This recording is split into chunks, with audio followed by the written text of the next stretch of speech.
William Dyer here with DyerConversations. Thanks for joining me on another podcast. Today, we have a special guest. You may have seen him on Dateline talking about some cold case homicide cases that he was investigating. You may have seen him at a national conference or read one of his books, Mr. J. Warner Wallace. Thanks for joining us, sir. Well, I'm glad to be with you. I feel we go back a long way. So We finally we do get a go chance back a to long see way. each other after a couple of years, maybe. Well, we've Hmm. seen each other in between there. But yeah, I'm glad to be with you. That's right. And so just so everybody knows, Person of Interest. This is the book right here. New, hot off the presses. I just finished it this week. Fantastic book. I expected nothing less from you, sir, off the other books that I read from you. So thank you for putting out another great piece of material. Well, you're very kind, and you just don't know sometimes because I think all of us when we write a book, we think, "Oh, this is going to be good," but you don't know if it's going to be good. You Yep. hope it is, and but you kind of wonder if am I just so myopic that I don't see what's so terrible about it. So I think everyone who's an author kind of waits to see how it's received. Not that you want to spend, your entire life worried about how everything's received, but you're really Sure. trying to reach in a book like this. We're trying to preach the gospel. We're trying to open up the door to the gospel. We're trying to get people who maybe wouldn't be interested in the gospel interested, maybe for the first time. So there is a sense in which we are concerned about: is it accessible? Does it make sense? Is it compelling? So those are things we are concerned about because we're trying to reach people with the truth. And So, one of the yeah. things too that people who might not, if they don't know you for some reason, you've got a couple different books out. So you have Cold Case Christianity, you have Forensic Faith. I know you Mhm. wrote the Cold Case for Kids, and there Yeah. wasn't there one other one? Yeah, God's Crime Scene was in the middle of there. That just the book about God's existence from science Hmm. and philosophy. So we're trying to. It really was a trilogy I wanted to write, and the first publisher wasn't sure what order they should go in. Hmm. So we picked that order of Cold Case Christianity first, then God's Crime Scene, then Forensic Faith. And this book, Person of Interest, is kind of like a companion. In other words, it's everything that Cold Case is not. This book is. So everything that's inside the New Testament, examining that stuff, that's in Cold Case Christianity. But everything that's outside the New Testament is in Person of Interest. So we're trying to do a flip on the idea. Well, exactly, and that's what I kind of wanted to ask you about too. Is like, how is this book different than the other one? And I mean, I know it because I've read all of them, but just for our viewers, when you read Cold Case Christianity, you're coming at it investigating the Gospels. Are these reliable eyewitnesses? Do they contradict one another? Is it a conspiracy? All that sort of other stuff. However, in this book, Person of Interest, you're looking at it from the other side, going, what information do we get about this character Jesus from outside the New Testament? Right. I mean, a lot of it is, like, again, every bit of information we have about Jesus eventually comes back to the eyewitness accounts in the New Testament. But what if you had a thought experiment where you said, look, every New Testament was destroyed? I mean, when you expect if Jesus is who he said he was, that there would be such a tidal wave of impact in human culture, in human history, that we could, even if we tried to destroy Jesus in any way, you wouldn't be able to destroy him. If you destroyed every New Testament, you would not be able to destroy the information we have about Jesus because he has so deeply impacted every important aspect of culture and left his fingerprints everywhere that we could reconstruct the story of Jesus from any number of weird, unexpected, kind of bizarre places that you might not expect him. You're not going to be able to destroy Jesus by just destroying the New Testament. And one of the things that makes your book so interesting, and I know this doesn't just appeal to me, but it does appeal to me, in the sense of the law enforcement background, right? You're retired. I've got Mhm. 5 years in, so we have some law enforcement connection there. But the books, when you write them, you tie in these cases that you've worked, and kind of it's almost like I'm watching a TV show. I get like this little cliffhanger, and then you go back to the book, and then we follow the case a little bit more. Then we Right. keep going with the book, and you're tying it all together. So it makes it so intriguing as you're reading. It's almost like you're watching a movie the Well, whole and that's time. and we learned a lot about that, Billy, just from working with kids' books. You know our kids' books are out there, and with the kids' books, we knew that we're going to go into some deep stuff, and we wanted to push the kids as far as we could, 8 to 12-year-olds. But we also knew that stories are important, and so we would have a mystery that kids could solve, and then they would move from that mystery with the tools they just gained to investigating the case for God or the case for Jesus, whatever it may be. And so we saw the kind of impact that had with young people. that their parents would write to me and say, "Yeah, we couldn't put this thing down. We kept on, we we read it like, in one sitting." And I thought, okay, what is it about our desire to tie the narrative together? So there's so many cases you have in the course of a career that you could tell stories about, and we just decided to do it over 10 chapters. And along the way, we're going to take that same approach. We picked a no body murder. Those murders are probably the least favorite from prosecutors, and if you Google it, you'll see that most of these no body murders, no one wants to touch them because they're so hard to prove in front of a jury. I mean, you're trying to prove a murder, but you don't even have a body. It's like when someone kills his wife and says that she ran off, and then files a missing persons report, and you can never find. We just had one of these nationally, but we found the woman's body pretty quickly, so we knew we had more than just a missing person. But if you never find that body, well, then all kinds of open questions become. You have to prove to the jury two things: number one, that it's a murder, Yeah. not just a missing, and two, that he's the murderer. So it's a much harder case to prove, and a lot of DAs just won't touch him. But when you have a case like that, I always take a fuse and fallout approach, where I just tell the jury, "Look, I know I can't tell you. We don't even have a body here, so it's going to be hard." And no one took any pictures of the crime scene because they didn't think it was a crime at the time. They thought it was just a missing person. So we got no evidence from a crime scene. We got no body, no photographs of the crime scene. How are we going to tell you what happened on that day? Well, we're going to, if it's a murder, a bomb exploded on that day, and he did something he shouldn't have done. But every bomb is preceded by a fuse, and that thing burns toward the detonation of the bomb, and then the bomb explodes, and you got stuff all over the place from the bomb exploding. So the fuse and the fallout will typically tell us what kind of bomb we have, and that's what we do in these no body murder cases. And the same thing could be done with Jesus. If you said, "Hey, I'm going to ignore all the stuff in the crime scene of the New Testament. I'm just going to pretend like it doesn't exist," would I be able to demonstrate what the bomb was all about if I just examined the fuse and fallout of history? That template, that fuse and fallout template, is what we used in the book. But I wanted to show people what it looks like in a real case, and then talk about what it looks like when it comes to Jesus. So yeah, we decided to trace a case. We've changed the names. So except Of for a couple course. of DAs who know these cases, who would say, "Oh yeah, that's so. This piece is from this case, and this piece is from that case." Like they know all my cases. Hmm. Otherwise, you wouldn't recognize necessarily which case I'm talking about. But we did that on purpose. But in the end, you get a taste for what really happens in real cases. And the conversations that I write about in the book are real conversations, even if they might not have all come from the same case. Sure. I kind of mixed and matched them. So I think my hope is that that part of the book that causes people to keep turning the page to see what happens, even Oh, when it comes absolutely. to Jesus. Yeah, I mean, absolutely. Like I said, when I was reading it, I felt like I was kind of following along with a murder mystery novel as I'm reading also about the fallout of Jesus. And so you talked about this fuse that leads up to some impactful event, right? And then boom, the bomb goes off, and you have the fallout, which is all the debris, all those things that are scattered all over the place, and they lead you to investigate that. And you can do the same thing with Jesus, right? So you go through Mhm. this book.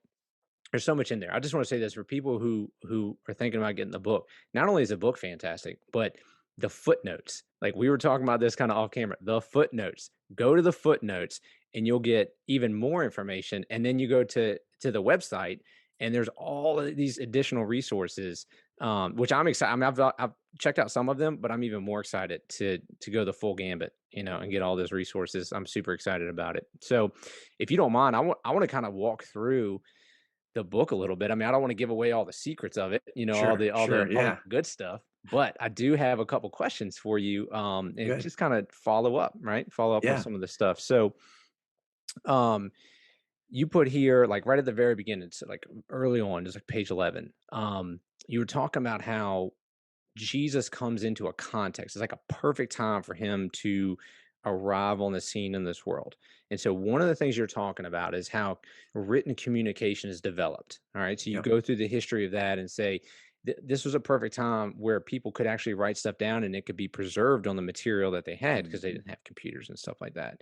Um, and so one question I've been asked before, and I think I have a good answer for it, but I want to get your take is why wouldn't Jesus come today when we have things like social media, the internet, YouTube, and things like that, where he can be broadcasted instantaneously?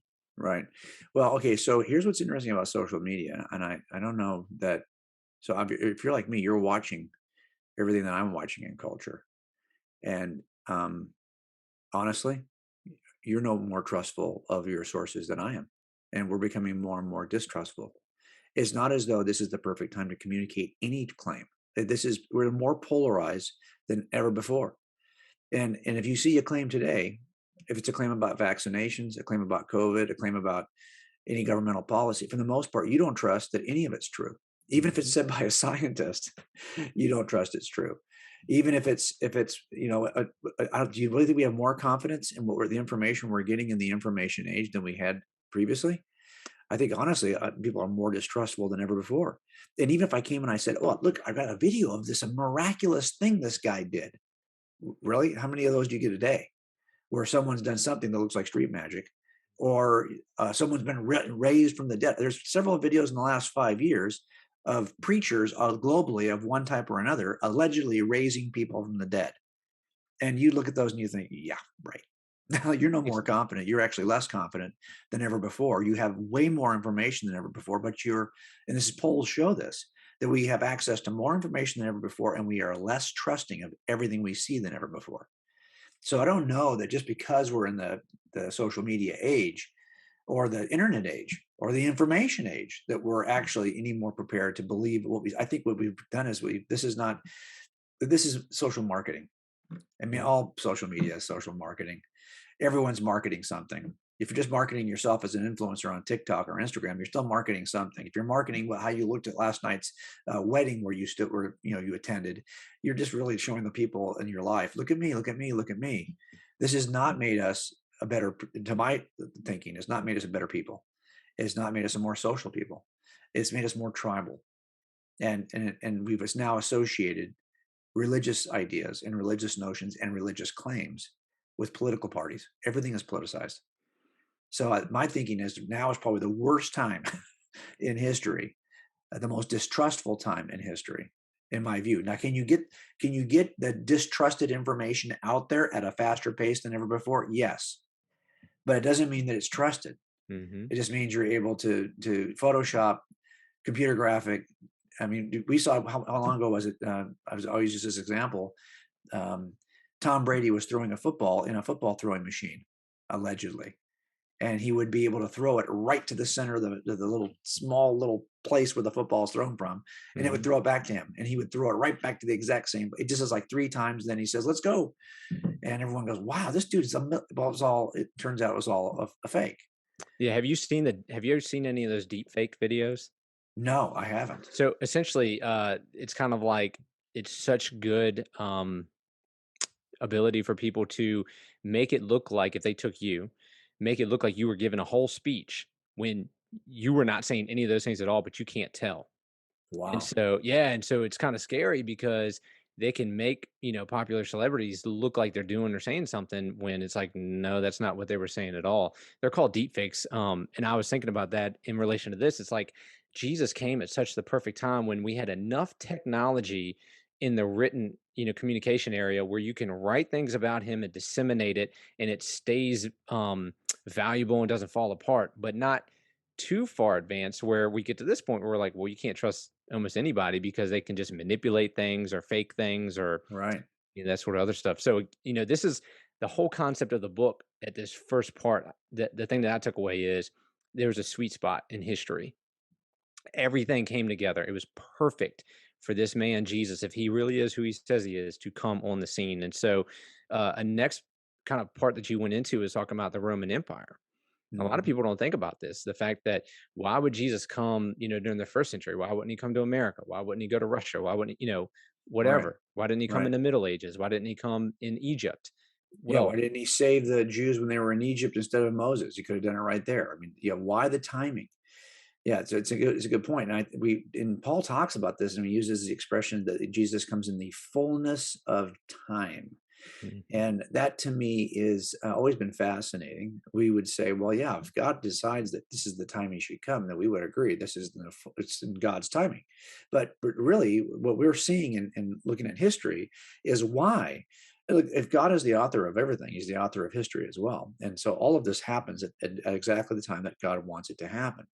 And until you have certain things in place, The story of Jesus doesn't have the legs it needs in order to reach the world. So if Jesus arrives when it's just during the Persian Empire, then the story of Jesus is it can be spread within the limits of the Persian Empire. And most of these empires, once they were destroyed, the cultures were largely destroyed as well. You'll see that the history of empire building usually involves the destruction of other empires and their gods. Now the Roman Empire is different though, because at least initially they saw it was to their advantage to allow conquered people groups to retain their gods.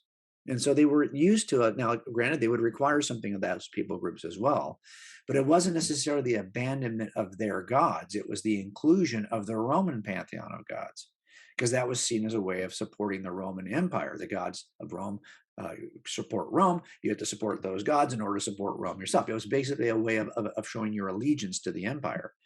But the idea that you could keep your own gods was something that this kind of at least light pluralism within the Roman Empire was something that was unique to the Roman Empire. Other groups had it as well, but this is the empire that ends up taking over the entire known world, or at least having the kind of most muscular force in the entire known world.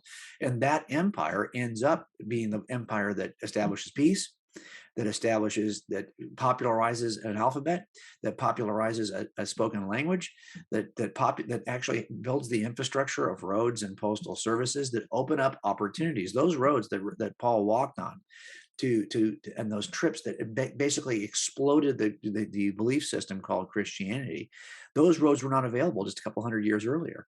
Those roads were largely built when the infrastructure funds were available during the Pax Romana, the period of peace in which Rome dominated so heavily that nobody even challenged Rome. And that period of peace allowed for the infrastructure. More tunnels and bridges and roads were built during that period. And those are the same tunnels and bridges and roads that the message of Jesus traveled on. So there is a window of opportunity based on empire building. Even if you look at the wars that precede, and thinking along the way that wars usually involve the destruction of other cultures, including their religious beliefs, yet Rome comes in and allows the Jews to worship their God and allows the Christians to get started. Now, of course, there will be times coming in that first 300 years when Jews will be persecuted. I mean, when Christians will be persecuted, when their faith system will be either stymied or their property taken or they'll be executed. But the point is, there'll be ups and downs in the next 300 years. But they got started because largely they happened to begin in an empire that allowed that kind of pluralism. And so that's why I think the timing of Rome is important compared to other factors in that fuse, right, that burns up to the first century.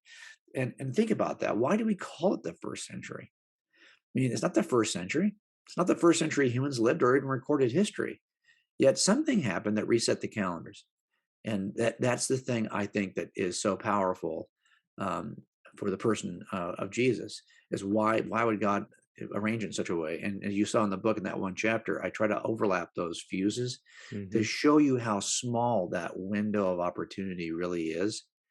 And it is very small. And it does rise from about 30 years prior to the Common Era and for about the first 70 years into the Common Era. So it's about a 100-year period of time there that you would expect something big to happen. And the thing that it does happen apparently because we have the first century now, but also it ends up being grounded not in an event as much as well in the resurrection for sure, but in the person of Jesus with whom the resurrection occurs. So that to me is pretty powerful.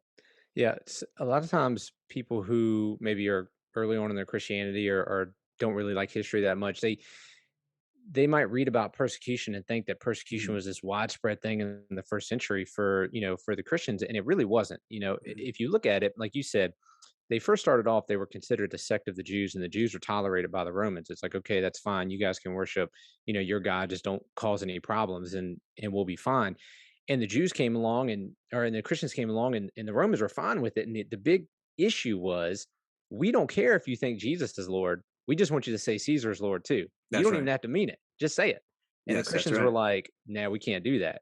And then that started to kind of ramp that up, and you would see these little pockets of persecution. Like you said, you have up and down, up and down. But in the very beginning of it, you have the Pax Romana. I mean, you have the peace that allows the apostles to go out in the empire, to go out all over the known world to preach the gospel in a pluralistic world. I mean, we have cancel culture today, but back then they had the pluralistic, it's cool. You believe that, we believe these, it's all good. and it gave them an opportunity to have that platform to talk to people about stuff. And not to mention, like you said, the roads, the government, the alphabet. There's so many of those things that you tie in. Which again, read the book. That's why people need to get the book. It's awesome. Um, so pagan myths. This was one that I always find interesting. Right? People talk about how Jesus was copied from pagan myths, and this is one of those. As we were talking off camera, I said it's something in the book that was almost like a little light bulb moment for me. It was like, oh, I haven't really thought about it like that before, because the way I've always approached it, people say Jesus was copied from pagan myths, and so you compare the stories and you go, nah, they're not really, they're not the same thing. It's not a copy. I mean, you're going to have some similarities. I get that. Just that's a deity. This is a deity. Like, of course, that's going to be a similarity, but that's not really an intimate detail. But you brought up some other things about how they're different. So you want to talk about that a little bit? Well, will you ever wonder why, in this generation, we often will see the idea that there were other mythologies that preceded, the mythologies even that were in existence at the time of Jesus. There were lots of narrative stories.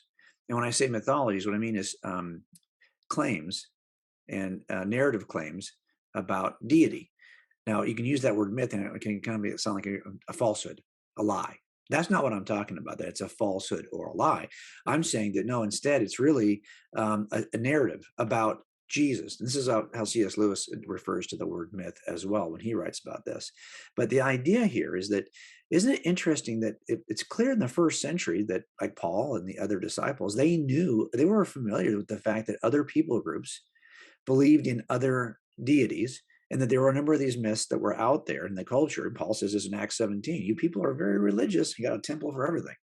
So, I mean, it's clear that they were aware of these mythologies, yet they never found that they never like got as concerned about them as sometimes modern skeptics can be, right? Well, what do they know that we have seemed to have forgotten? Well, they knew, number one, that these common expectations that you see in all stories about God and the gods, common attributes that people imagine would probably exist if there is a God, those common attributes were not in detail similar at all.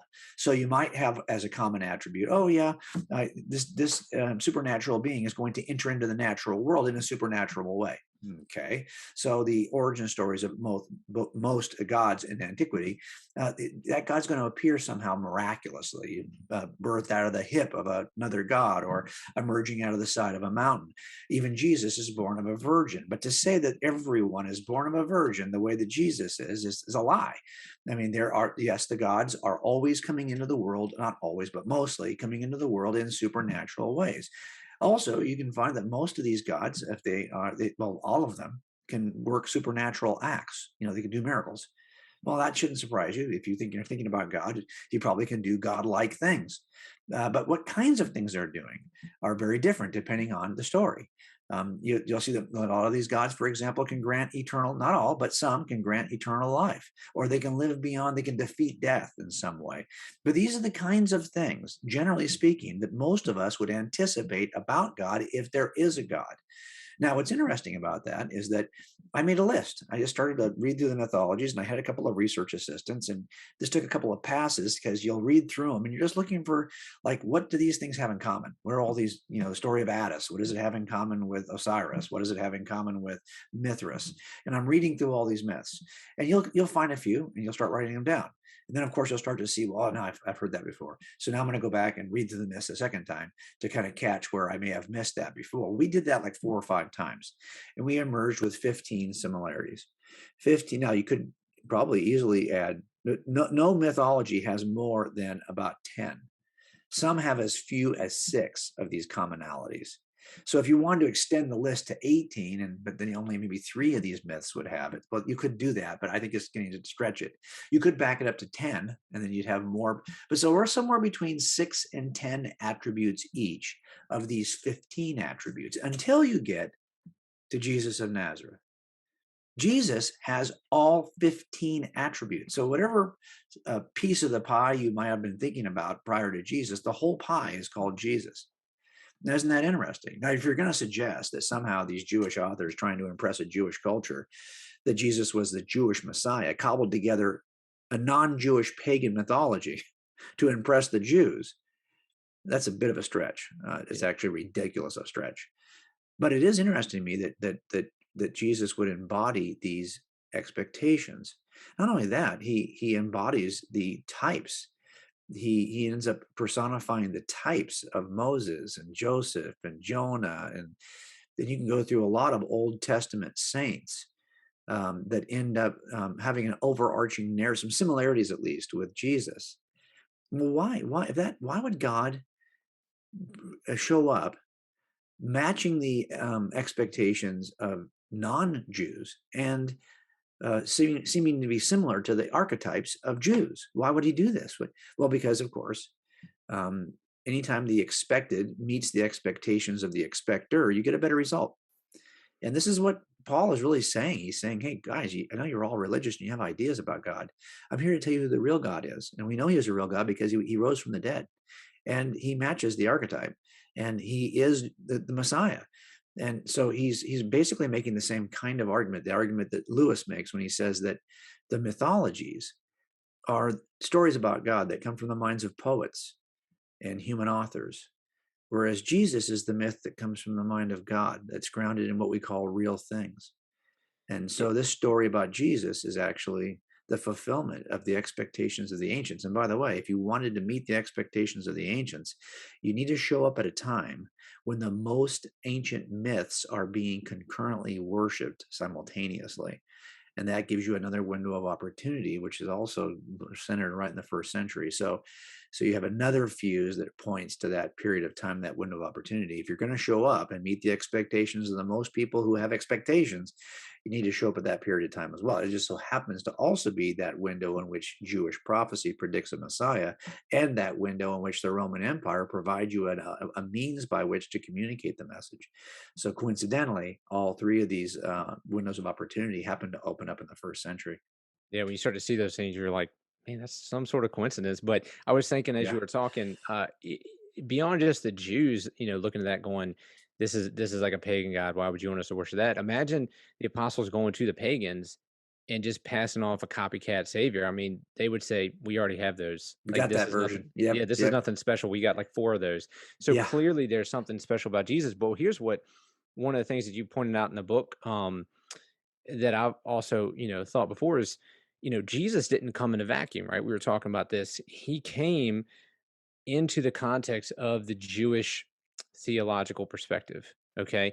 So with that being said, you have the entire what we call the Old Testament, what Jews would call their scriptures leading all the way up to this time of Jesus. Well, they had expectations there. yes. Why is it that somehow what we call scholars look back to the first century and go, Jesus copies pagan myths rather than the pagan myths are just corruptions of the Jewish expectations of the Messiah, you Yeah, know? good point. I think there's a couple of things, and I didn't write about all of the different ways you could look at this, but Paul even seems to say when he's on Mars Hill, he acknowledges there's lots of other stories about gods. That's clear, and you folks even have a monument to the unknown God. So you're even willing to hat tip an unknown God. So clearly now, then he says, but there's a real God over here. Now here, if all he's doing is comparing a bunch of pre-existing myths to a new myth that he wants you to believe in. Well, good luck with that. 'Cause like you said, the people who are worshiping the old myths are going to say, well, yeah, I've already got that. We've already seen that before. It's actually our God right now. And we preceded you. But Paul says, no, no, no, no, no. Here's how we know that this is true. See, we saw this with our own eyes. Now, why would that make a difference? Because all of the ancient myths believed by ancients, there was never anyone within the lifetime of the believer who actually saw the God do those things. These are stories that are not, there's no like claim to eyewitness accounts. It's like these are written mythologies, and there's no one, he's saying, no, no, unlike those mythologies, this actually happened really. We saw it. You're trusting in some of these mythologies go back hundreds and thousands of years before the believers who held them. Right. And so but he's saying in our generation, we actually saw the resurrection. And that's what separates our claim about God, Jesus, from your claims. And that's the difference, right? And so I think that that difference is huge because you look at the actual mythologies and read them; they're not written as though we were to interpret them as eyewitness accounts. Hmm. Like there's not like, hey, then he did this and then he did that, as if these things happened in history. At the end of it, with the statement like John makes, where he says, "Yes, and we saw all of these things, and I'm here to tell you, as the one who saw these things." And we could have written a lot more about these things, but there wouldn't be enough room to write all these things. That kind of a claim that these are things that happened in front of us that we touched. These are the things that Peter says, that Paul, that John says in First Peter and John's letters, where he's talking about, hey, we're just telling you what we saw with our own eyes. Well, that kind of claim is not common to the mythologies that came from the minds of poets. This is common, though, to the claims of the New Testament authors who wrote these as narratives of what really occurred. So And if that's you the want, difference. and if you want to know whether the eyewitnesses are reliable, you got to get Cold Case Christianity, the first book. Well, that's I mean, yeah, there's so many good books out there. You could look at that information. But yeah, that's what I try to do in Cold Case, because I'm just looking at it. That's why I needed to know these are the differences. This is what Lewis says. Yeah, those myths came from the minds of poets. Hmm. They're fictional. They're from the poets. Whereas the myth that we call Jesus, now he's using the word myth not to say a falsehood, but to say a narrative about God, Hmm. comes from the mind of God, grounded in what we call real things. He's making that comparison. Myths based on fictional things, and myths based on real things, as two different kinds of stories about God. And that's what Paul is doing in Acts 17. And that's what I'm trying to show in this book, is that it turns out that God shows up meeting your ex, which, why would that surprise us? Because even the pagans are still humans descended from Adam and Eve, created in the image of God. They still, like all the rest of us, from Psalm 19, they still, the glory of God is still available to them in the heavens. They can still see that the heavens declare the glory of God. And as in Romans 1, they still are responsible for believing in God because they can see from the created order that there's a creator. So those pagans are still also thinking about God in the same way. And by the way, even today, and I show this in the book from recent studies, we are not a people that are born as a default of disbelief. Humans, when they are born, the studies show this, that this belief in theism, some form of theism, is basically bred in the bones. It's part of your DNA. Young people are far more inclined to look at a created world as though it's created. Look at the world and see design features that they attribute to a designer. And that work's been done on a number of levels in universities all around the world that are not Christian. They're secular universities, just studying the beliefs of children and the first reactions of children. Yeah, that's why 87, what is it? I think it's more than the percentage globally of people who believe in a higher power is overwhelming. I think 84 is a number that sticks out of my head from Yeah, your I book. want to say that too. And I'm just trying to remember, it's 84, 87. Anyway, it's one of those two. So I think that the vast majority of people believe in a deity, a higher power. The question is, who is it? This is what Paul is saying. Hey, you all believe in a higher power. The question is, do you have the right one in view? And Yeah, and that's I what mean, we're looking at. if you think about the biblical narrative, if the biblical narrative is true, and we all started from Adam and Eve, and then you get to the global flood and the Tower of Babel, these sort of things, and the nations begin to break off, there's going to be some sort of core truth to all those That's right. legends and myths. And I mean, you brought this up about C.S. Lewis, and he talks about this, is that just because it's a myth doesn't mean it's false. There's still an element of truth most likely there. You just have to find that nugget of truth and see where the legend comes in. And so it makes Right. sense when you think about, okay, they all have this common core where we've come from, and these myths have developed over time, and they've been distorted or whatever, and legends added to them. But there's still that negative truth, nugget of truth there. And so when Jesus comes, yeah, he's going to meet that because it all goes back to the same thing. And so this actually really ties into the next thing I want to talk about with it, which is the Jewish um, context, right? That Jesus came into. And I mean, you could have written an entire book just on this, Yeah. Oh, yeah. Each one of these you know. chapters, I felt like we could have done a book on. Yeah, for sure. I mean, and one of the things, this opened up my eyes to the Bible. This was years ago. Probably I was probably been a Christian for about 3, 4, 5 years. I don't know, something like that. And this was one of those things where it's like once I understood this, then the Bible began to make sense. And it was essentially the scheme of redemption.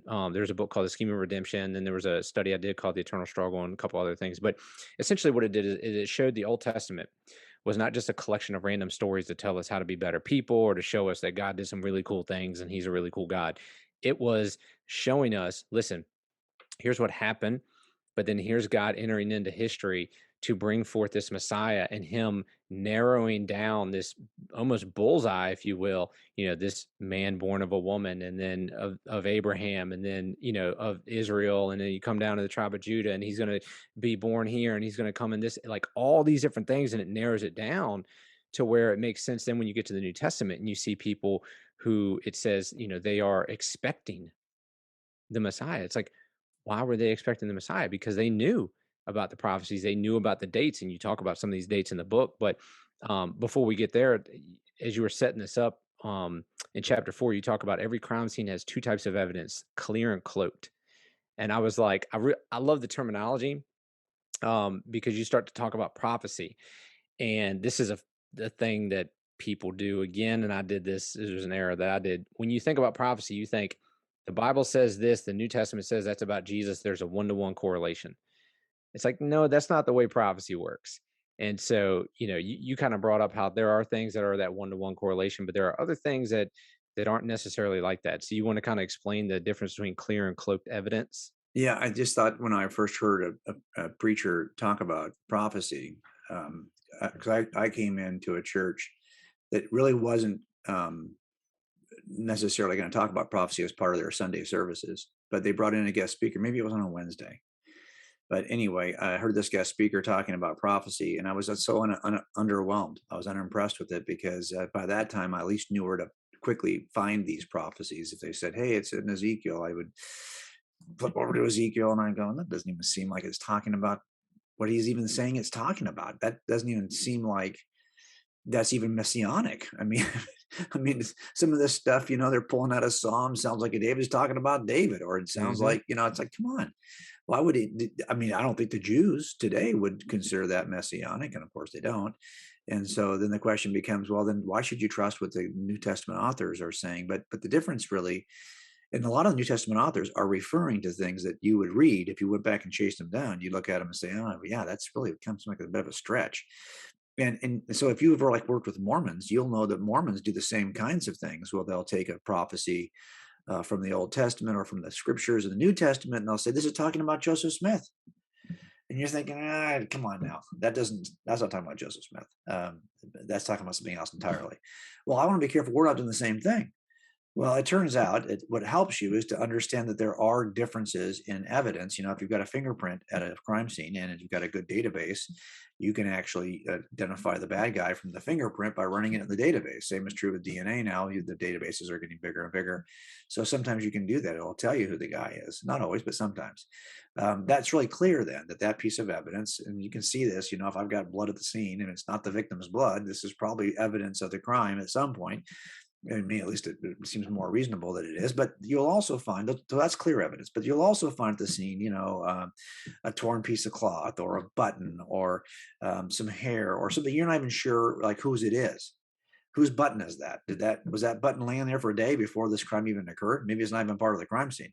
And if it's not, does it belong somehow to something that was the victims? Does it belong to a friend of the victims before? Does it belong to the suspect? Well, you don't know that until you finally meet the suspect. And if he's got a button missing from his shirt, well, now I've got a good piece of evidence.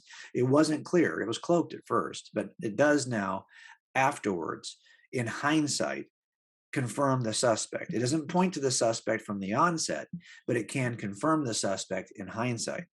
And that's what you do with prophecies. Some of these are really clear. They're obviously talking about the Messiah. They are considered messianic even by Jews today. They were considered messianic by Jews then. But a lot of these are cloaked. They're like the button that once you've identified the suspect, you'll be able to match it up and you'll say, okay, now you would never say we should not collect the buttons at the crime scene. Of course, you're going to do that. They are evidential. But the question is, are they the same as no, they're different, but they are no less important. And I think what happens is we sometimes will not make that distinction between clear and cloaked. And then for a lot of people, they're like, no, that doesn't seem clear at all. Well, it still has value. It has great value because enough pieces, if I have a button and part of your torn shirt and some of your hair, well, the more of these kinds of cloaked evidences I have that match you, the better the suspect is, and that the relationship between cloaked evidences and the suspect. So when the New Testament authors are mentioning cloaked verses of scripture, that's still legitimate. And the more they have that point to the same suspect, the more reasonable the inference. And so that's why I try to cover that. Yeah. So, one time I was in a mall in Maryland when I lived up there, and there was a group of Orthodox Jews that were walking through, and I was like, let me go talk to these guys. So I tried out this tactic, and I only got to do it on them. I've never done it again because I don't really meet a lot of Orthodox Jews. But I walked up to them and I played completely dumb, as if these were my questions, when really they were just the arguments of the New Testament authors on why Jesus was the Messiah. So, I asked him. I said, "Hey, who do you think Isaiah 53 is talking about?" And, oh, well, this is the Messiah figure or whatever. And I'm like, okay, well, how is it that we are healed by his wounds? Like something like that. Or Right. I asked him about Abraham. I said, hey, what do you think Abraham was thinking when God told him to kill his son? Like, why would he do that? Right here it says, we will go up and we will return. It's almost like he had an expectation that he was going to come back. I was like picking at him Right. like that. Right. Right. And you could see them, they were like, oh man, like I've never thought about that before. Right. But then you get something else where it's like you said, from the Psalms, or you get even Isaiah 7, which I've had people get mad at me for saying this, but it's like Isaiah 7 had an original context. Right. This is not some sort of just one-to-one parallel to Jesus. I mean, if you look at the context of Isaiah 7, it was a promise to that king. It was not something that was talking specifically just about the Messiah. But as you said, in hindsight, you go, wow, that's a really close parallel. Or yeah, the thing that happened to Jesus was the same thing that happened back there, you Yes. know? And Paul talks about how these figures in the Old Testament were types of the one who was to come. Mhm. And so that is something that is not unusual, that you would say, well, there's nothing in the story of Moses that predicts somebody's going to come who's going to possess these characteristics. Yet this typing that you see in the Old Testament, you'll see it over and over again, that subsequent historical figures in God's design are similar to their predecessors, and they're part of this long tradition. And then Jesus comes as another part of that long tradition. And I think the idea there, and I think, and to say that no Jews were ever converted in the first century is not true. And to say, of course, then of course a lot of pagans were converted in the first century, and a lot of that, I bet, was because the person of Jesus was not entirely foreign to their thinking about the nature of God, so that all you have to do is just describe Jesus as he was, and both non-Jews and Jews alike would find something in the description of Jesus that they would resonate with and go, that sounds like God. Well, a lot of that's because their expectations were met so robustly in the person of Jesus.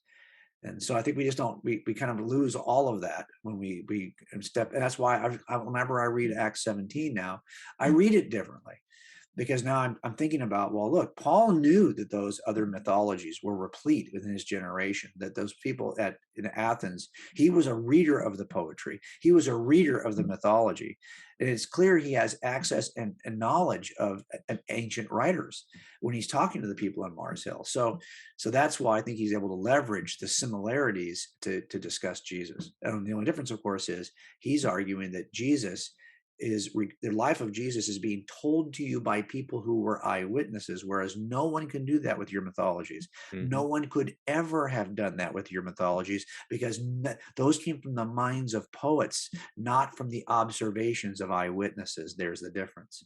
And that difference between the mind of a poet and the observation of an eyewitness makes all the difference in the world. Yeah, one of the studies that I teach to churches is I call it setting the stage. And essentially I go through the Old Testament and show how God was in the whole time setting the stage for Jesus to come into a context. And so one of the questions I asked right off the get-go is, let's say Jesus shows up and John the Baptist goes, there's a Lamb of God who's going to take away the sins of the world. And they say, what does that mean? Because they don't have sacrifices, or they don't even know what a lamb is. And so God had did this whole thing where he's setting up a context, and you talked about typology, right? All the sacrifices in the Old Testament are a type. The characters in the Old Testament, Moses, David, Jeremiah, Ezekiel, these guys are types of things that Jesus fulfilled. And then you have the direct prophecies.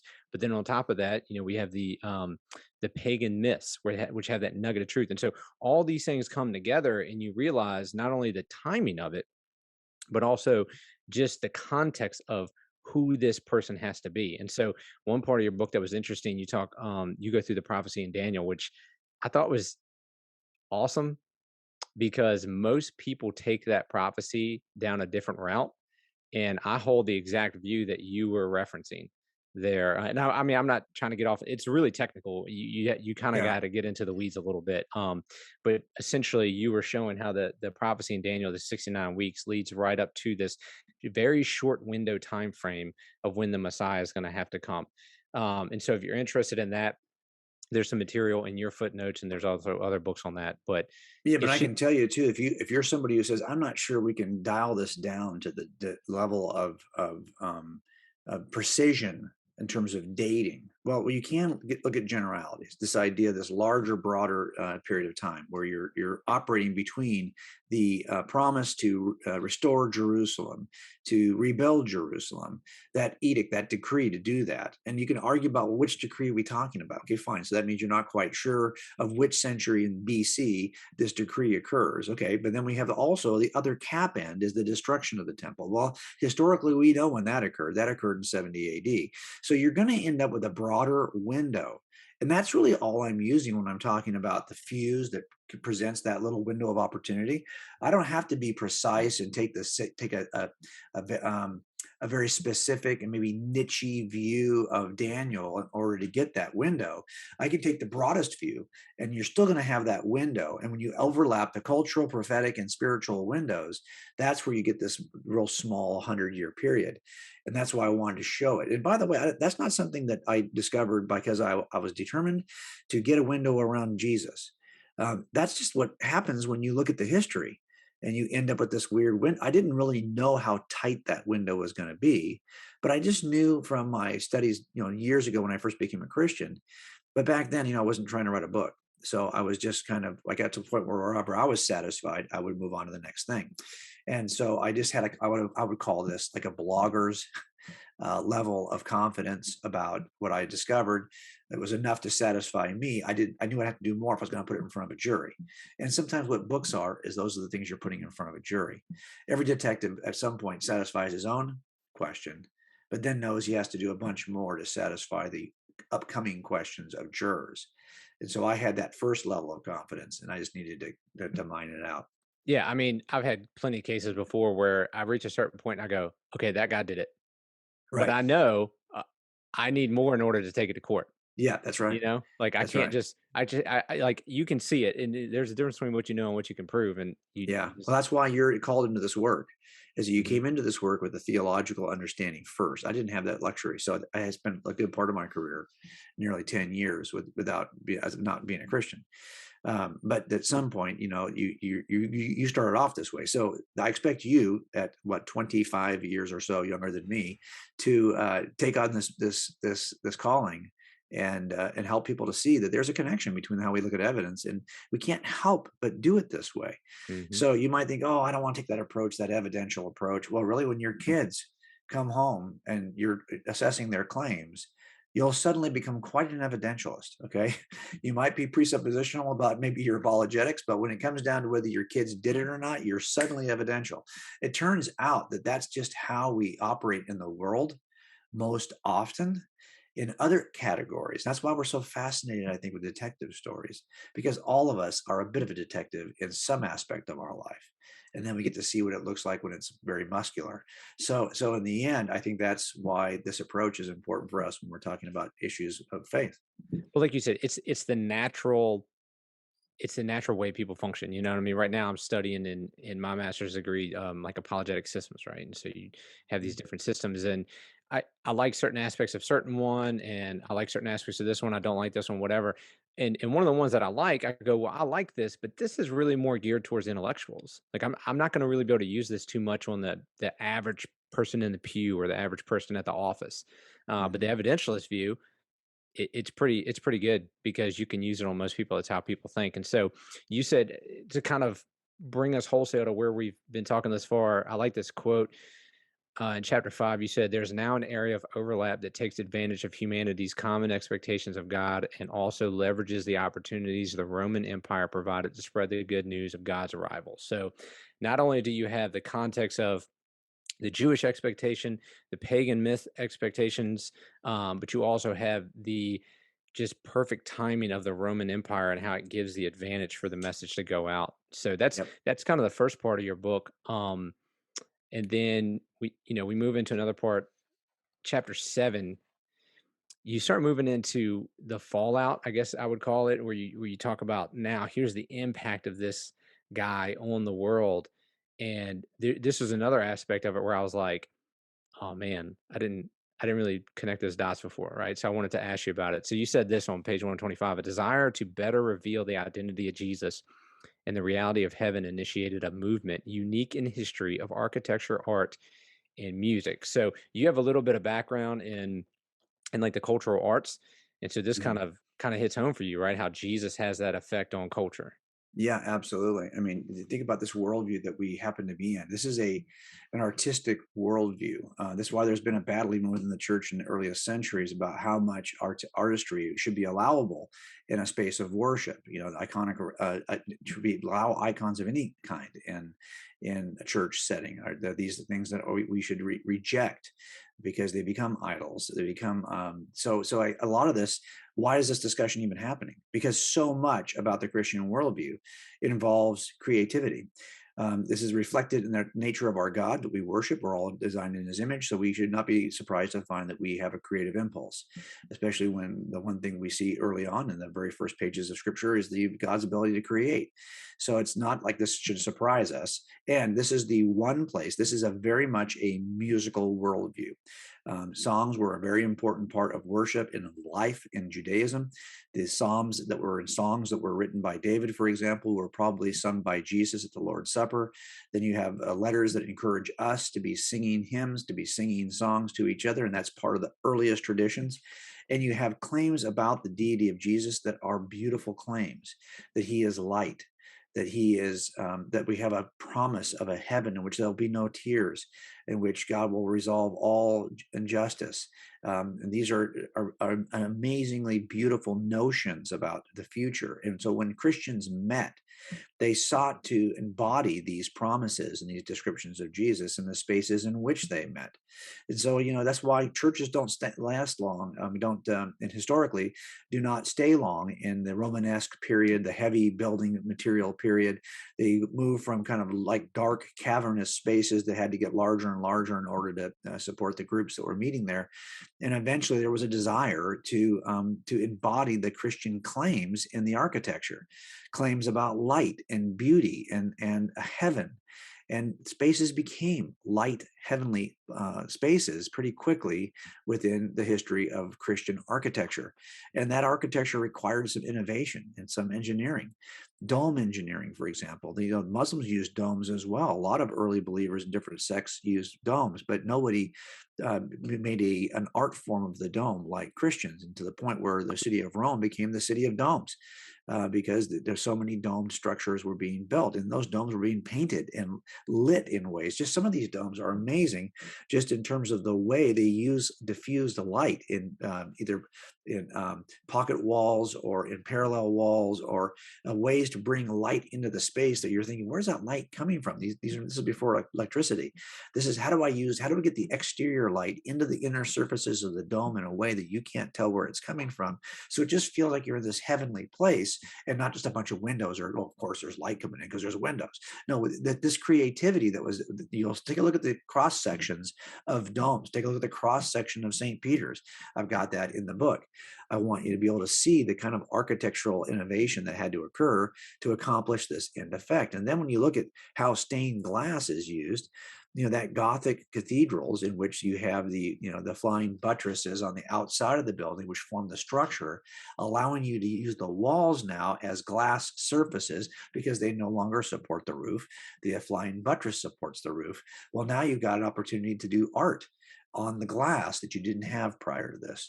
And what you see then are modern kind of museums and conservatories for art and music that we call churches, that populated the landscape and provided places where, think about, why do you think so much music was birthed within the church? Why do you think that Christians are so responsible for both the history and progress of music, from musical notation to developments of harmony, major and minor scales, the innovations that all of us now leverage for every form of music globally came out of a tradition largely created by Christians. Well, think about it. What's the one place where every week in America someone is singing music on a stage in front of an audience? Well, that's called the church, and this has been going on for centuries. And this actually leads to a culture of art and singing that we can make a decision about whether we want to continue as leaders in that culture or not.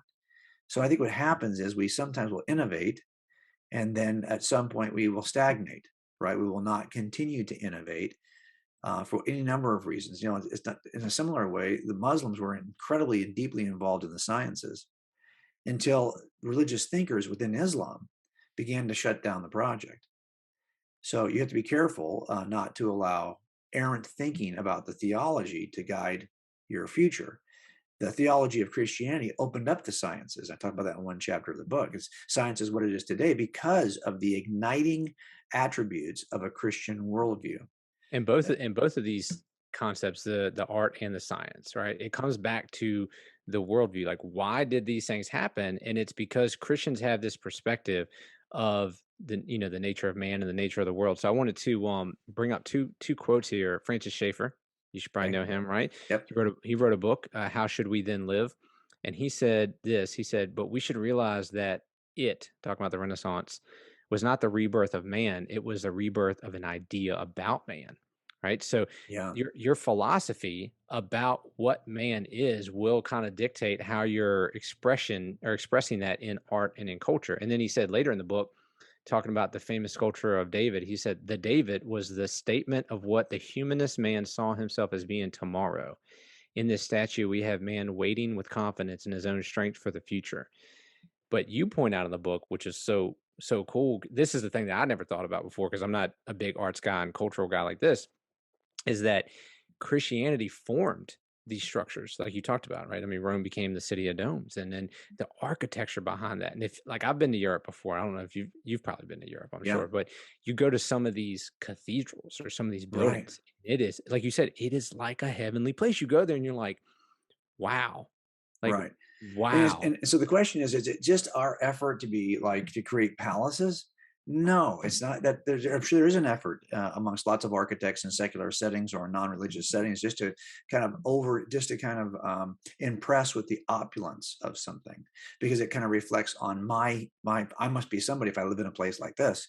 Well, that's kind of what we do, right? But this is different. This was about trying to recreate an environment that better matched the promises of Scripture and the descriptions of Scripture.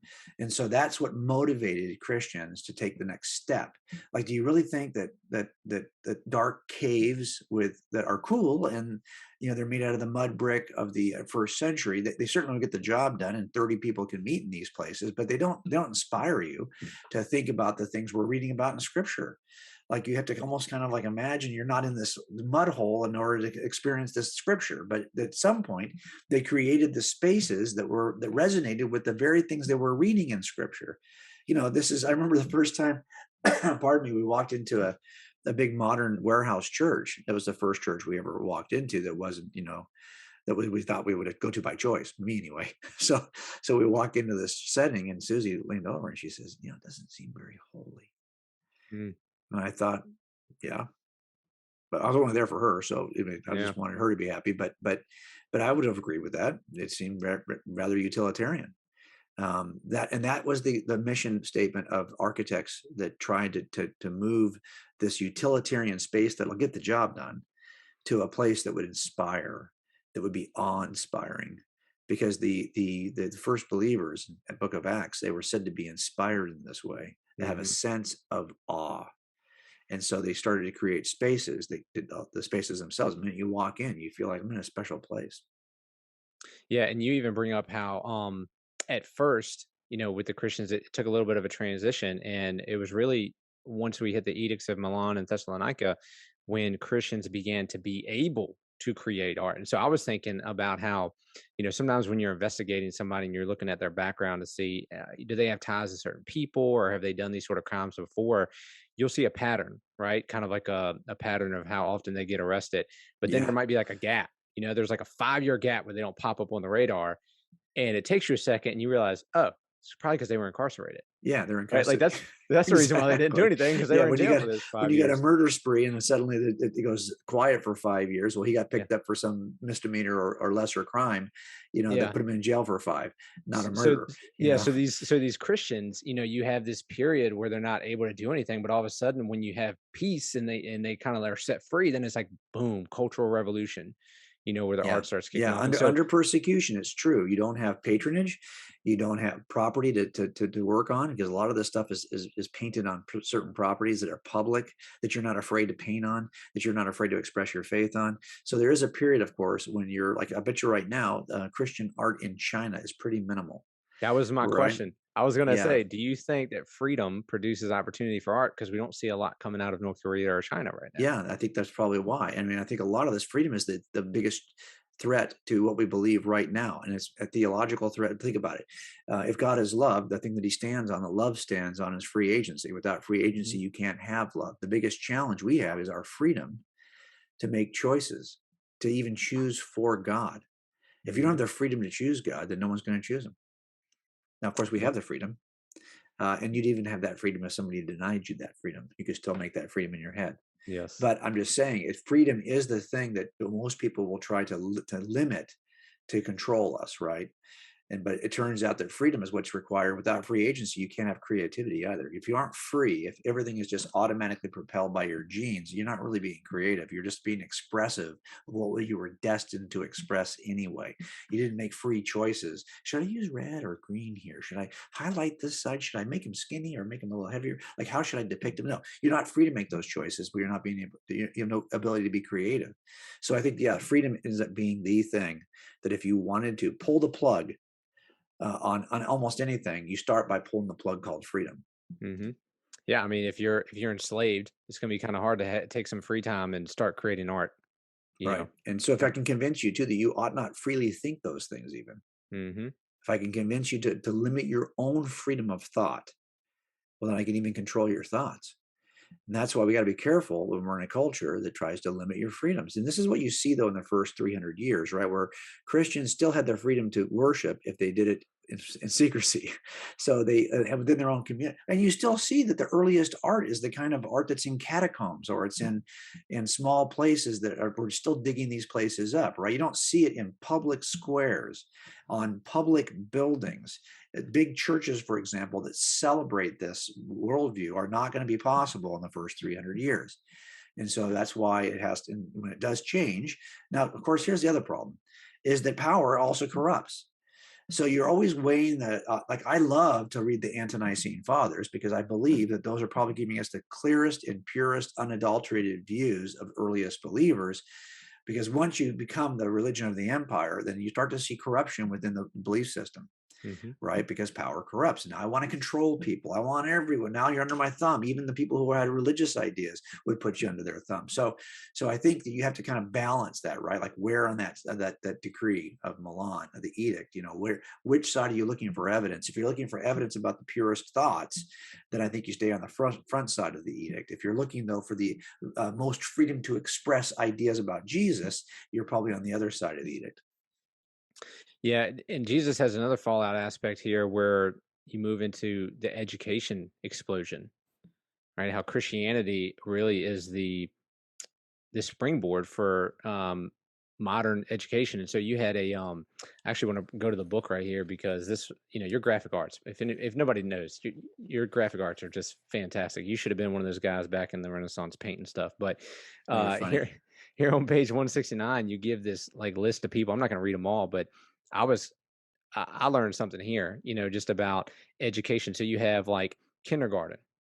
That was that Right, was that was a Christian guy. Thomas Hopkins, education for the deaf, or Louis Braille. Hence why we call it Braille, right? right. Education for the blind. Johann Gutenberg, printing press. Martin Luther, universal education. John Calvin, elementary education. And you go on and on and on. Like education was birthed out of Christianity. Well, Why do you? and why would that be the case, right? Or you would Yeah. think, look, there's not it's not as though other ancient people groups didn't educate their people. Of course they did. But when we think about modern education the way that we're thinking about it, in terms of like university campuses. But that really is indebted to Christianity, because this Mhm. idea of a campus in which a number of students will come to a faculty that's resident that ends up graduating you from year to year to year, progressing you to a point of when you get a diploma because you completed your curriculum. This is an idea that is born out of three institutions, all founded by Christians in Bologna, Paris, and Oxford.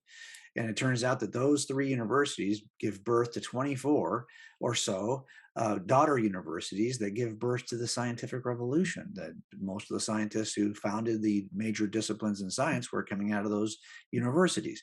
So you have this progress of education that is unique to Christianity. And why would that be the case? Well, like other monotheistic groups, we were always people of the book. But you could say this of other groups. But Jesus is very unique. And when he commissions his disciples, he commissions them not to make converts, he commissions them to make disciples, which means you're going to have to disciple somebody, you got to teach them something. To say that you are now to go make disciples to the ends of the earth means that I'm about to launch the largest educational mission in the history of missions, because I don't want you just to tell about me. I need you to disciple these folks, teach them. And teaching them, it means that sometimes you're going to find people groups that really can't read yet. So you got to teach them how to read. You're going to find people groups that don't have an alphabet, don't even have the mechanisms by which to read. You're going to have to create an alphabet for them. And you'll see that that kind of work becomes the life calling of a lot of Christian missionaries. And that ends up, blossoming into, the monasteries, the cathedral schools, and ultimately the universities. And so a lot of what we today would ignore, the top 15 universities in the world today. Just go on any, just search for it online. If you thought, well, what are the rating organizations that rate the top universities I could send my kids to? And you'll find there's a global list of the top 100 universities. You go get those lists. I guarantee you, when you get done, more than 70 of the top 100 will have been founded by Christians. That's more than every other group who have formed universities combined. And that's true actually in the history of universities. More Christian universities have been founded historically than all the other groups combined. And a lot of these groups had a head start. If you're a Buddhist, Buddhists had a head start. They could have started universities much earlier and had a bunch more on the planet even today, but it's not the case. Yeah, I mean, Um, go back this to is, it's the whole Christian worldview, right? I mean, the yeah, Christian worldview says this is an objective world, and this world has the thumbprint of the creator in it, and we want to go right. research it and learn about it, and then we want to teach other people about it. But Yep. my question for you is, why do you, and maybe this is just my impression, so maybe I should start off and ask you, do you think Christians have fallen behind in this arena? I don't think we've fallen behind in terms of our ability to master subjects. And you'll see this in the sciences. It's not as though, yeah, Christians who are scientists are lesser. No, we still are innovators. We're still award winners. It's not as though Christians who are philosophers are lesser. Well, you know that from William Lane Craig, that's not true. That the Christian philosophers are at the top of the game. So the question then becomes, well, what would inhibit us from continuing to be at the top of the game? Now, look, a lot of our view related to science today, let's be honest, is political. Hmm. We don't want to see science weaponized politically to limit our freedoms. That's what we're experiencing right now, right? That's what a lot of people will complain we're experiencing. Now, wherever you fall on that view, whether you think that's true or not, we got to be careful not to see science as the enemy, because politics can politicize and can weaponize anything, and it Hmm. has As they everything. do. Yeah, I mean, even the media that you're watching, the entertainment that you're choosing, everything can be weaponized by politics. Just don't allow your interest in sciences get weaponized, so that suddenly now you are finding yourself uncomfortable, and kind of conceding and releasing to the other side, to secularists, all things science. That has not been the history of science. Science is, and I try to write about this in that one chapter, we've dominated the sciences. We have historically dominated the sciences. We have more science fathers than any other group combined. We've won more Nobel Prizes in the sciences than any other group combined. We've dominated this historically. Why would you surrender that now? By the way, this has been true both before Darwin and after Darwin. Our activity after Darwin, I got a part of that chapter to show you who I'm talking about. We've pushed that out to the footnotes. There's about 50 pages of footnotes, but like you said, there's about 270 pages of footnotes that are on the PDF file, because I wanted, if I'm going to mention 950 Christian scientists and the impact they've had on science, I just don't want to say there's 950. I want to show you who I'm talking about. Hmm. And so that's all in the footnotes. And I think I even have the dates in which they live are in the footnotes. So we try to be as thorough as we could. Um, Again, writing a popular level book, right? So at some point, we got to remember this is not meant to be, the academic work. It's meant to. I'm trying to throw the ball in a way that people will catch the ball Hmm. and then decide to run with it toward the gospel. Yep. If they're not doing that, I don't know why we're doing any of this. If we're not helping people to kind of remove the barriers, to have so much confidence that this is true that they'll share it with others. That's another thing we're trying to do with apologetics, right? It's not just that we're answering the questions that people have, which we want to do, but what I'm trying to do is to get people so enthusiastic about what it is that's true that they're willing to share it with others. Because if we don't do that, this is just becomes a faith that dies Yeah, in it's this like, what are we? generation. Yeah, what are Yeah, we doing? Exactly. And I mean, that's the beauty about this book is it, like you said, it's a part where you can whet somebody's appetite and go, hey, check this out, check that light bulb, going off in your head. yeah, Now, go chase that thread, that's right. and you give them the resources to be able to go do that. And so I want to make another point on the whole science thing. I found a quote by Alfred North Whitehead. So if anybody knows him, pretty famous guy, I think mathematician or whatever. So he wrote "Science in the Modern World," and he's not a Christian as far as my understanding goes. But he said this: when we compare this tone of thought in Europe with the attitude of other civilizations, when left to themselves, there seems to be one source for its origin. It must come from the medieval insistence on the rationality of God, Yeah, conceived as the personal energy of Jehovah with the rationality of a Greek philosopher. So, he says, why is science like birthed out of this Christian worldview? It's because they understand that, or they think that God is a rational being, and so the world's going to be that's rational. right. That's right. And and what preceded them was a pantheon of irrational, capricious, debaucherous pantheon of gods that was not only vile and would steal your wife if you turned your back on them and kill each other, that they were unpredictable. And so, this idea of a singular, orderly, predictable God who creates an environment that he's actually detached from, he's distinct from. He's not detached. He's distinct from his environment. In other words, you won't. If your view is that the lightning is caused by Zeus, then there's no point in studying the cause of lightning from a natural perspective because you think that Zeus is in every lightning bolt. But if you think that God is distinct from his creation, well, now you can start to study the attributes of God. Like, why would he create these? Why would he create this environment, this world the way it is? Does it tell us anything about the nature of God? But we're not attributing every violent act in nature to God. So that's the kind of thing that the Christian worldview did in the sciences. Also, there's a rich tradition of studying things physically, not just intellectually. Remember, science before it was called science was called natural philosophy, because we didn't have the ability to confirm empirically through observation the things we were thinking were true about the universe or thinking were true about microbiology. There was no microscope to look at the biology we were thinking about. But in the end, it was Christians who had a rich monastic tradition of getting their hands dirty that had no problem cutting up cadavers and looking, and they didn't see matter as vile and unworthy of study to begin with. That's another view the ancients held. I got another chapter, part of the chapter where we talk about that, with comparing the other worldviews in which matter was in some ways denigrated, like it's not worthy of study, and based on a number of different ancients who felt this way.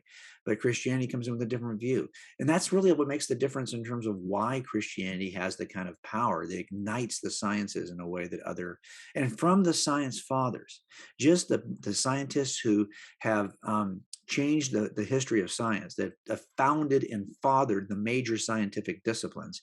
Those folks also wrote about Jesus. And if you read their journals, and that was hard work to find the journals, to find out where online, for example, there's a university who still has the journals published of Kepler or whoever it may be. And to read what they wrote about Jesus, well, the whole story of Jesus can be most robustly reconstructed, not from the church fathers in the first 300 years, but from 2,000 years of the science fathers. So you'd have to destroy the entire history of the science fathers in order to eliminate Jesus as a historical figure, because they wrote about him so often and why they were inspired by Jesus in their personal letters and in their journals. So you're not going to be able to destroy Jesus by simply destroying the New Testament. That's what we're trying to do in this book, to show you that it makes no sense at all that a guy like Jesus, a nobody who'd never traveled very far, who only had 3 years of public ministry, who never had a family, never led an army, never ruled a nation, never wrote a sonnet, never even wrote a book about himself, never had children to extend his legacy, wasn't even like, he was, chased by the people who had power and rejected by the people who were religious, and abandoned and denied by his own followers, and eventually falsely accused and mocked and brutally beaten and had to borrow a grave. This is the guy who's a nobody. And if you look at all the other somebodies in the first century, you won't even recognize most of the names. I got a list of them in the last Hmm. chapter. All the other deities and religious leaders, all the other people who claim to be the Jewish Messiah. These folks had no impact on history like Jesus. So how is it that Jesus had this impact? Well, here's how I think it can help us think about it. If there's no other fictional character who's ever changed history and whose fingerprints are now in every important aspect of culture, art, music, literature, education, science, and even other world religions, like Jesus of Nazareth. So if there are no other fictional characters who had this kind of impact, it's reasonable to infer that Jesus is not a fictional character. This actually speaks to the historicity of Jesus. Two, there are no other mortal humans who have had this kind of impact on history. So it's reasonable to infer that he's not a mortal human. What I'm saying here is that there's enough, it seems to me that there's at least a case could be made from this impact in the fingerprints of Jesus that he's both historically viable and more than human. Yeah, So there is a case for the historicity and deity of Jesus here. it blows my mind that there are still people out there who think Jesus was an historical figure. Yeah. Yeah, I mean, it's like if you ever read any sort of history book or any sort of science or anything, because like as you laid out in the book, he had the most impact. And how is this possible on culture, on art, on music, on science, on other religions that you talk about in the book? He had all this impact, yet he wasn't a real figure, and not to mention all the archaeological evidence and historical evidence that we have for him. So that's it's great to think about that Christians not only had the great impact in bringing forth science. So you talk about this in the book, how there's certain big spikes in scientific achievement, right? And they all center around things that Christians were doing, right? And you say in the book though that right there in the middle, Muslims, Yep. right? So I had this thought. I wanted to get your take on it in your Okay. research. Yeah. One of the things that I've read before, now I could be wrong on this, but I'm not an expert on this, but I've read a Sure. little bit about this, is that Islam, and I know they would deny this, but Islam has stolen some theological things from Judaism and Christianity. And so my thought is, if that's the case, it makes sense to me why you would have Muslim philosophers and other Muslim intellectuals, during the time when they were first getting started, why they would have also an impact in these areas because they're basically coming with a quasi-Christian, quasi-Judaistic worldview. Does that make Right. sense? No, no, absolutely. So I'll give you an example of that. That there's an extension. There's three. These are all connected monotheistic religions within that begin with the foundation of Judaism, and then from that, so Islam accepts Judaic history and to a certain level, and builds upon that. They accept some truth claims about Jesus, and they build upon that. So they all borrow some of these same igniting factors. And if you look, for example, at the impact of Jews in the sciences, you'll be equally impressed because if you combine, I think it's like almost 30% of Nobel Prize laureates have been Jewish, about 67% or so, I think 65% have been Christian. So together they end up, the vast majority of Nobel laureates are from the Judeo-Christian worldview. Well, this idea about a monotheistic God and some, I mean, people of the book, in some ways does extend to some extent into also Islam, which builds upon the historical foundations of Judaism and Christianity. But there's a reason then, the question then becomes, well, why does it stop? So you can find that the Muslims, when they're talking about science and their involvement in the science, are almost always talking about some period between the 7th and 12th century. And they're having this huge impact, which they did. There's no way to deny that. So the question is, why does it stop? And I think it's because probably that at some point, a set of religious leaders, now there's been a lot of work done on this. I don't think anyone can say with, definitively what the answer really is here, but there's a book called The Closing of the Muslim Mind, in which there's a kind of trying to explore why this happens. And I think a lot of it is because some of the imams who are most influential kind of said, look, if it's not in the Quran, anytime you encounter something that is not explicitly affirmed in the Quran, well, whatever is affirmed in the Quran is going to win the day. There's the inability to reconcile natural revelation to the special revelation they would consider in the Quran is, I think the Christians have had a better job of seeing that both. Even Galileo says, look, the Bible says how to get to heaven, not how the heavens go. There's natural revelation, there's special revelation. There's the book of nature, the book of scripture, and our job is to kind of see neither one's going to be lying to us. So if we see a difference between these two, we're either misinterpreting one or the other. So we have to kind of figure out where are we misinterpreting it. But the idea that both of these things, Romans 1, Psalm 19, that these both are going to tell us something about God, we still embrace as Christians. If we said, no, you know what? Primacy of scripture is such that we could never even, there's no point in even looking at natural revelation. All we need to know about nature can be found here. Stop looking over there. Well, that would be a science killer. That hasn't been the history of Christianity, but that may be part of the history of why Islam eventually shut down the project. I don't know that it's as simple as that. That's been offered as one of the kinds of explanations. I always think that explanations for this historically are always more robust and built on many different legs. But I think it is something to think about. I don't necessarily think that the fact that that science kind of they fall off the science map means that this is now a proof that Islam is true or false, or Christianity is true or false. I'm just trying to argue, and it's a cumulative case, because it's not just science, it's education, it's art, it's literature, it's music, it's all the things that I thought were important as an atheist. Now, I could have easily added to that human care, in hospitals. I try to cover that in the science chapter, but I'm looking for not just places where Jesus has had a huge impact with his followers, but also where I could still find the fingerprints of Jesus. And one of the things about hospitals historically is they don't last long before they get torn down for the latest model, right? Some of the universities, Bologna is still there. You can go and see some of the earliest buildings on the Bologna campus. They're still there.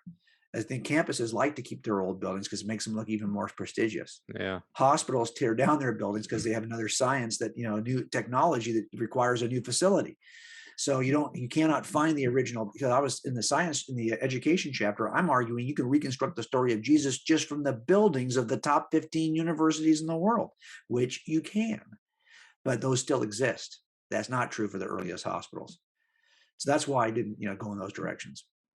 But it's so cool to think, like, as we were talking about, Jesus had an impact on, the culture, Christianity, basically bringing forth the scientific revolution. And you even mentioned after Darwin that, Yes. and part of the reason why maybe you don't see it as much is because of the politicization of it, and you have neo-Darwinianism is like the thing that rules the day, but it's built on these philosophical assumptions, and that's the only thing that's acceptable today. And if you say something Right. else, and you're kind of shut down, booted out, or canceled. And I mean, I think Ben Stein did a pretty good job in his Yeah. video Expelled, talking about that. So if you're And out there, think you're about that for a second, Billy. That's really and because everything is, sometimes we resist something because we feel like the other side has weaponized it. yeah. And so even though some part of it might be true, we're like, I don't care. I'm not going to have them tell me Hmm. about it.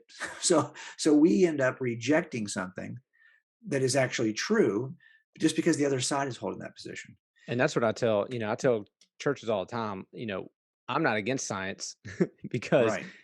and Frank Turk has a great saying about this, and science doesn't say anything, scientists do, Scientists do. Yeah. right? I mean, we should not be against science. We should be the leaders in it. because That's we right. recognize this is God's world and it has his fingerprint on it. That's right. Um, but now, kind of towards the last part of your book, you had another just really cool aspect. Is we go back to the pagan religions. You talk about how the pagan religions, when they came in contact with Jesus, Mhm. they mention him, merge him, or modify him. And this is one of those, like I said, light bulb things that I never really thought about before because people, again, they talk about, oh, Jesus was a copy of pagan myths. And it's like, you look at the pagan myths and you look at the story of Jesus and you're trying to figure out, oh, is this a copy? But one of the things I'd never thought about before, literally never thought about until I read this book is, well, here's something that definitely happened is that these pagan myths started before Jesus, but Jesus comes along, they hear about Jesus, and now they begin to change their theology.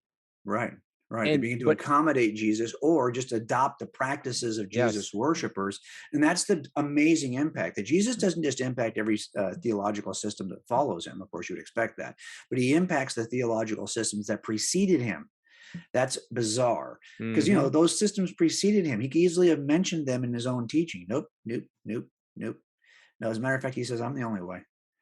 All the other systems will say, well, we can include Jesus in some way. We can modify. We can somehow merge Jesus into our systems. Jesus doesn't do any of that. He's very exclusive, and that's why I think sometimes a suspect will stand out to you because you've got other suspects, but they don't. They don't. They're all similarly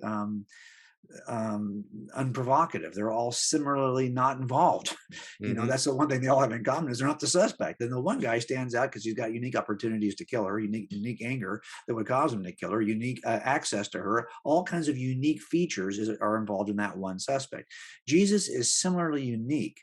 He offers a worldview which is not works based, and contrary to every other system, he stands alone. He also will not embrace the other systems or include them in any way. Baha'is include everyone. If you're a Muslim, they've got Muhammad in their system. They've got everyone in their system because Buddha, they've got them all because Baha'u'llah says they're all manifestations of God. Jesus says, no, there's no room here for anyone other than me. That's how he's unique. And that's not an arrogant claim because if there is one way to God, you'd want to hear about it, wouldn't you? You wouldn't want to be fooled into thinking that every way will get you there. There's only one, house on this street that's my house. I don't want you to be fooled in thinking that everyone's house is my house. You'd be knocking on the wrong door. Mhm. It turns out that this kind of unique and exclusive truth about how you get to my house is pretty common for all of us. Same is true for God's house. And so I think a lot of it is us trying to figure out which of these, and Jesus has an impact like no other person in history, even on other non-Christian religions. So how can people get all the rest of the material, right? Coldcasechristianity.com. Go to the website. Yes, just go to personofinterestbook.com for this book, Person of Mhm. Interest book. But you'll also see it if you go to coldcasechristianity.com. And so our goal is trying to give it as much free content as we possibly can. Right now, we have if we buy the book, I'm going to send you all the PowerPoint. I'm going to send you all the illustrations in the book. I'm going to send you all the Bible inserts in the book. I just want people to be able to teach this content to others. Yep, it's fantastic stuff. Definitely go check it out and get the book. Jim, thanks so much for coming on the podcast today, sir. Hey, thanks so much for having me, brother. I appreciate it. We're going to get together soon, I'm sure. And maybe at the conference, at the I national conference, I I will be hope. there. Okay, excellent. I'll see you there.